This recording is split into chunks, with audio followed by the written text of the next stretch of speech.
Good morning everyone. This is our Hindi class for class 8। So जैसा कि हमने हमारी वसंत जो पुस्तक है उसका लास्ट चैप्टर स्टार्ट कर रहे थे, ठीक है। इसको हम ऑलरेडी फर्स्ट और सेकंड वीडियो में कर चुके हैं। अब ये इसका थर्ड पार्ट है जिसे हम मुकरोमत से शुरू करेंगे। मुकरोमत भैया, हम तुम्हें माकुल मुआवजा देंगे, यानी कि आप इस कार्य को करने से मना मत करो, मैं आपको आपकी पूरा मेहनताना जो है वो दूंगी। गवरैया बोल पड़ी, इसे काट दो, आधा तुम ले लो, आधा मैं ले लूँगी। और फिर गवरैया क्या बोली, जो टोपी बनवाना चाहती थी, कि इसको काट दो, मतलब इसका धागा बना दो, और आधा तुम ले लो और आधा मैं ले लूँगी। कोरी भी तैयार हो गया, और फिर इस बात पे कोरी तैयार हो गया काम करने के लिए। इतनी वाजिब मजदूरी पर काम न करना मूर्खता होती। अगर वो इतनी मतलब इतना अच्छा वो उसको मेहनताना दे रही थी, अगर वो इस पे भी काम नहीं करता तो ये उसकी मूर्खता कहलाती। तन तन करके उसकी तकली चरखी ताता तैया करने लगी, और जो उसकी मशीन थी धागे बुनने की वो धीमे धीमे ताता तैया करने लगी। काफ़ी महीन और लच्छेदार सूत कर दिए थे उसने, और जो सूत था वो बहुत ही अच्छा और लच्छेदार था। बुनकर भैया कदम कदम पर मिलते कामगारों के सहयोग से ने गवरैया को आगे बढ़ने पर उकसा दिया, और जिस तरह से काम होता जा रहा था कदम कदम पे उसको सभी का सहयोग मिल रहा था, तो वो और उत्साहित हो गई थी अब टोपी बनवाने के लिए।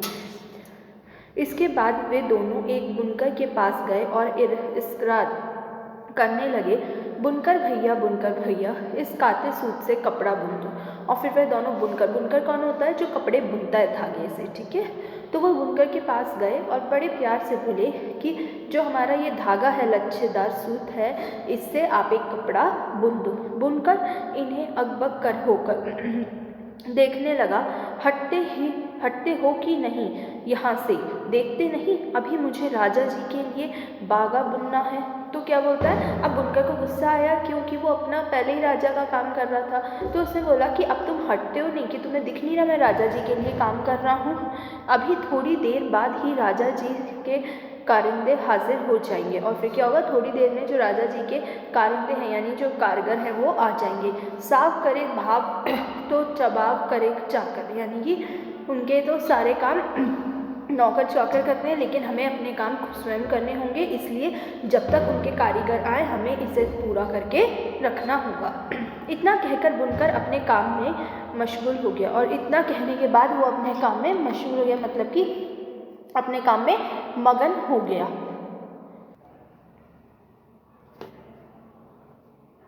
इसे बुन दे भैया, गवरैया ने साहस संजोकर कहा, और फिर सांस लेकर और साहस के साथ गवरैया ने कहा, क्या कहा कि भैया इसे बुन दो। हम सेंध का काम नहीं करवाते, मतलब कि हम ऐसा वैसा या मुफ्त का काम नहीं करवाते। इसे बुन दे और आधा तू ले ले, आधा हम ले लेंगे। और क्या होगा कि इसको बुन दो, आधा तुम रख लो और आधा मैं ले लूँगा। बुनकर ने देखा कि सौदा बुरा नहीं है, और फिर बुनकर ने क्या देखा कि जो सौदा था आधे आधे का ये बुरा नहीं था, मतलब कि इसको छोड़ना मूर्खता होगी। वह तैयार हो गया, सूत अपनी ओर खींचकर ताना बाना पसार दिया। और फिर क्या करा, सूत का ताना बाना पसार दिया, मतलब सूत को बुनना शुरू कर दिया। उसका करघा चलने लगा, ढरकी ढुलकने लगी। थोड़ी ही देर में उसने काफ़ी गफश और दबिश कपड़ा बुन दिया, और थोड़ी ही देर में उसने बहुत ही एक अच्छा कपड़ा बुन दिया, यानी तैयार कर दिया। आधा उसने ले लिया और आधा इन्होंने, मतलब आधा बुनकर ने रखा और आधा गौरैया को दे दिया। गौरैया ने 3/4 मंजिल मार ली थी। कपड़ा लिए दिए वह एक दर्जी के पास जा पहुंची। दर्जी भैया इसकी टोपी सिल दो। और फिर क्या करा गवरैया ने, मतलब अब उसने 3/4 यानी कि जो मेन काम था वो सारा करवा दिया था, अब उसे बस टोपी सिलवानी थी, तो वो दर्जी के पास गई। खिसकती हो कि नहीं यहाँ से, तो दर्जी क्या बोला कि तुम यहाँ से खिसकती हो या फिर नहीं। दर्जी रोष से बोला, देखते नहीं राजा जी की 7वीं रानी से 9 बेटियों के बाद 10वां बेटा पैदा हुआ है। तो क्या उसे खबर देते हैं कि जो राजा है उनकी 3री रानी से 9 बेटियों के बाद अब 10वां बेटा पैदा हुआ है। अब उस 10 रतन के लिए मुझे ढेरों झबड़े सिलने हैं। और 10 रत्न यानी कि जो इतना 10 रत्न से 9 रत्नों से भी प्यारा है 10 रत्न मतलब इतना मूल्यवान, क्योंकि एक ही बेटा है 9 बेटियों के बाद, तो उसके लिए झब्बे यानी उसके छोटे छोटे कपड़े सिलने हैं। दर्जी ने माथे का पसीना पोंछते हुए ठंडी आह भरी, कुछ देना न देना लेना भार माथे पसीना। और फिर क्या कहा कि कुछ लेना ना देना, फालतू ही इतना पसीना आ रहा है, हम तो भाई ये बेकार में कुछ करवाते नहीं। और फिर गवरैया क्या बोली कि हम बेकार में यानी मुफ्त में कुछ नहीं करवाते। गवरैया बोली इससे बुनने कपड़े की टोपी सिल दे, बल्कि 2 टोपियाँ सिल दे, एक तू ले ले एक हम ले लेंगे। और फिर क्या बोलती है गवरैया कि तुम इसकी टोपी सिल दो, एक तुम ले लो और एक हम। मुँह मांगी मजदूरी पर कौन मंजूरी तैयार ना होता। तो क्या बोला था कि मुँह मांगी मजदूरी, क्योंकि इतनी मजदूरी उसकी मुँह मांगी थी तो कौन मुझी तैयार नहीं होता, मतलब कौन दर्जी तैयार नहीं होता। कच कच उसकी कैंची चल उठी और चूहे की तरह सरसर उसकी सुई कपड़े के भीतर बाहर होने लगी। और फिर क्या हुआ कि उसने अपनी कैंची चलाई और टोपी को सिलना शुरू कर दिया। बड़े मनोयोग से उसने 2 टोपियाँ सिल दी, मतलब बड़े मन से उसने 2 टोपियाँ सिली। खुश होकर दर्जी ने अपनी ओर से एक टोपी पर 5 फुन्ने भी जड़ दिए। और दर्जी क्योंकि उसको अच्छा मेहनताना मिल रहा था, वो खुश था, तो उसने उस पर इसलिए 5 फुन्ने भी लगा दिए। फुन्ने वाली टोपी पहनकर तो गवरैया जैसे आपे में न रही। और फिर क्योंकि टोपी बहुत सुंदर थी फुन्ने वाली, तो गवरैया जो थी वो आपे में नहीं रही। फुलने वाली टोपी पहनकर तो गवरैया जैसे आपे में ना रही।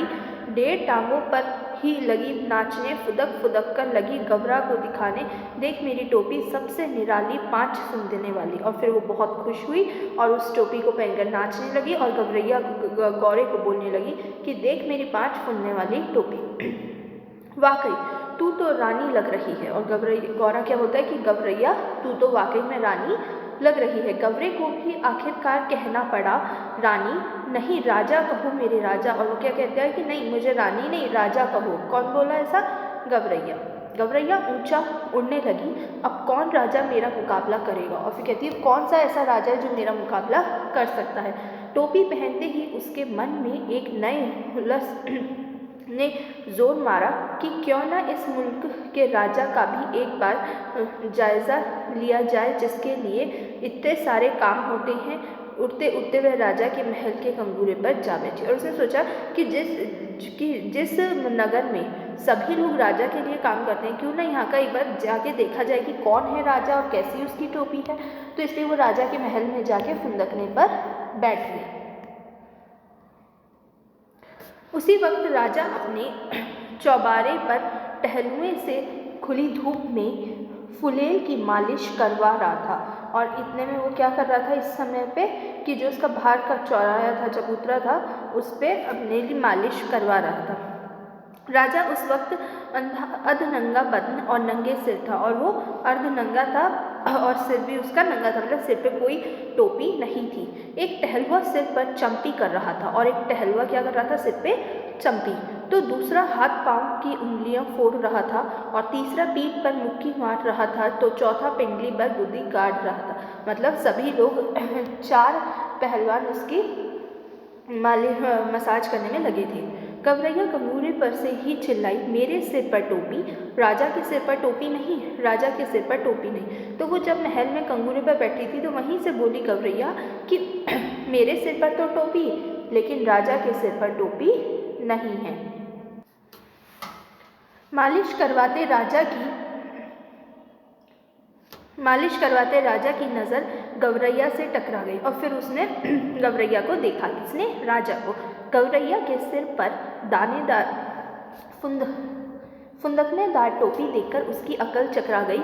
वह तो लगातार रटे जा रही थी मेरे सिर पर टोपी, राजा के सिर पर टोपी नहीं। और अब जब फुंदकने वाली टोपी उसने देखी, 5 फुंदे वाली टोपी गवरैया पे, तो वो राजा चौंक गया और गवरैया लगातार चिल्ला रही थी कि मेरे सिर पर टोपी और उस राजा के सिर पर टोपी नहीं है। अरे कोई मेरी टोपी लाओ ज़रा जल्दी। फिर राजा क्या बोला अपने कारीगरों से कि कोई मेरे लिए जल्दी से टोपी ले आओ। राजा दोनों हाथों से अपना सिर ढकते हुए चिल्लाया और फिर उसने अपना सिर दोनों हाथों से ढक लिया जब तक टोपी आई। टोपी आ गई, राजा ने झट पहन ली, देख रही फुदगुदी। तो उसने क्या बोला, टोपी को पहन के राजा ने कि देख फुदगुदी मेरी टोपी में 5 फुंदने। और फिर गवरैया क्या बोलती है कि मेरी टोपी में 5 फुंदने हैं। गवरैया ने अब दूसरा ही राग अलापना शुरू कर दिया, राजा की टोपी में एक भी नहीं और मेरी टोपी में 5 फुंदे, राजा की टोपी में फुंदे नहीं। और फिर वह क्या गवरैया बोलने लगी कि मेरी टोपी में 5 फुंदे और राजा की टोपी में फुंदने नहीं। और इस तरीके से वो राजा को चिढ़ाने लगी। तो हमने इसमें यहाँ तक पढ़ लिया। अब इसके आगे से यानी कि राजा के बेहद हिटी महसूस हुई, मतलब बहुत परेशान हुआ, बहुत उसको चिढ़ लगी। यहाँ से हम मतलब हमारे पेज नंबर 125 से हम हमारे वीडियो इस चैप्टर का 4th पार्ट होगा जो वीडियो का, उसमें पढ़ेंगे। Thank you. जब तक आप इसे पढ़िए।